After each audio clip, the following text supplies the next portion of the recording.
وقتی توی یه جاده سفر میکنین خوبه که موانع راهو بشناسین، چون نمیخواین تصادف کنین.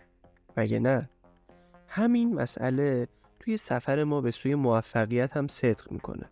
توی این ویدیو 5 عامل رو بررسی میکنیم که مانع از موفق شدن شما میشه. 1. عامل ترس. ترس یکی از بدترین دشمنای موفقیته.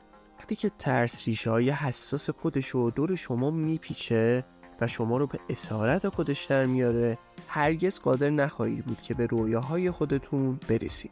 ما باید با ترس خودمون روبرو بشیم و ببینیم که اصلا به چه دلیلی اونا وجود دارن.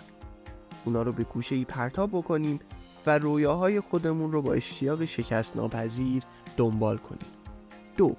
رغبت و بی‌علاقگی. بی پرده بگم، اون چیزی که بسیاری از افراد رو از موفقیت باز می‌داره عدم داشتن انرژی و انجام کاریه که باعث حرکت به سطح بعدی میشه. اونا به نقطه‌ای میرسن که احساس راحتی میکنن و سپس خودشون رو برای چرتی به درازای تمام عمرشون آماده میکنن. 3. نداشتن پشتکار. موفقیت توی تیزترین کنج یا شیبدارترین تپه است.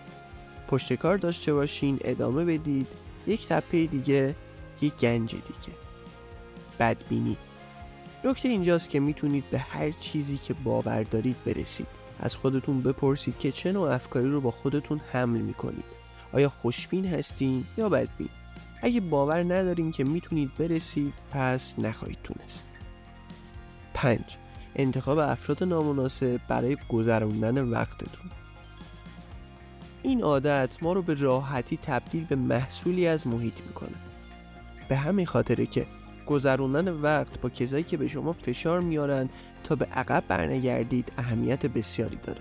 در مورد افرادی که اطرافتون هستن چه ایده‌ای دارید؟